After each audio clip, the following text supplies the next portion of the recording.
দিচ্ছে 100 বার নেবে, খালপাড়ে খালাও বাড়ির টাকা দিচ্ছে না।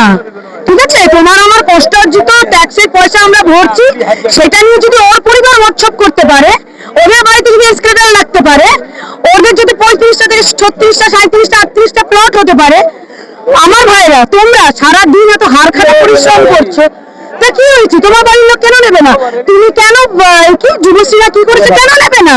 তোমাদের তো চাকরি দিতে পারিনি, আর 1,500 2,000 কেন দিচ্ছে? যদি মিনিমাম তোমরা শিক্ষিত সমাজ যদি চাকরি করতে 20 থেকে 25 টাকা মিনিমাম মাইনে পেতে, তাহলে তো আমি মায়েদের কাছে, আমার পশ্চিমবঙ্গের নারীদের কাছে বলি, এসব খুচরো ছুঁড়ে দিচ্ছে।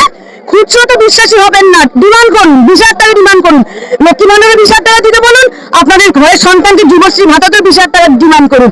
ও ওনার ভাইপোর বেলায় উনি বিদেশ গিয়ে হরেনি, তখন নিজের স্বাস্থ্য সাথী কার্ডের উপর বিশ্বাস ভরসা নেই, সেখানে যে চোখের অপারেশন করে আসবে, আর তুমি আমার তোমার বেলায় আমরা যে সরকারি হাসপাতালে লাইনে দাঁড়াবো, সেসব তো হবে না। যদি হয় মামাটি মানুষের নাকি সরকার, এবার আসছে বাবাবাটি মানুষ আসছে, দেখাবে এবার যে মহিলা একটা সাংবিধানিক প্রধান হয়ে তার রাজনৈতিক ভাবনা মন্ত্র দিতে বলছে যে যদি একটা সম্প্রদায় যদি জোট বাঁধে, তাহলে নাকি আর তারা যদি না থাকে, আমাদের নাকি 12টা বেজে 13টা বেজে যাবে, কোনো অসুবিধা নেই।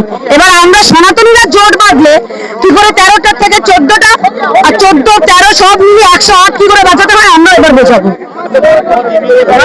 এটা বলছে যে আপনারা বলেছিলেন রোহিঙ্গাদের নাম বাদ যাবে, একজনের তো নাকি রোহিঙ্গাদের নামটা বার করতে পারে। আরে ভাই, রোহিঙ্গাদের নাম তো চেঞ্জ করে তাপস, অমল, কমল, বিমল করে দিয়েছে।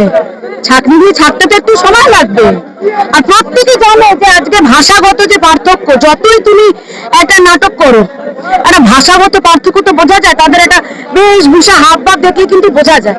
একটা প্রকৃত পিওর বাঙালি, একটা বাংলাদেশি হিন্দুদের সাথে বা আমাদের বাঙালির সাথে একটা কথার একটা ফারাক থাকে।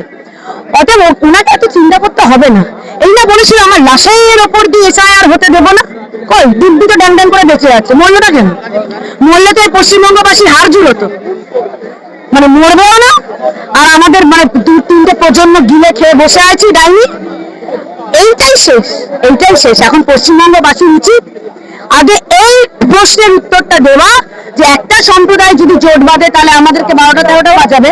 আমরা সনাতনীরা জোট বেঁধে ওনার আঞ্চলিক দলের আর ওনার খালপাড়ের ওই রোহিঙ্গা আর বাংলাদেশিদের কি করব? আমি তোমাদের মাধ্যমে পশ্চিমবঙ্গবাসীর কাছে এই প্রশ্নটা রাখলাম।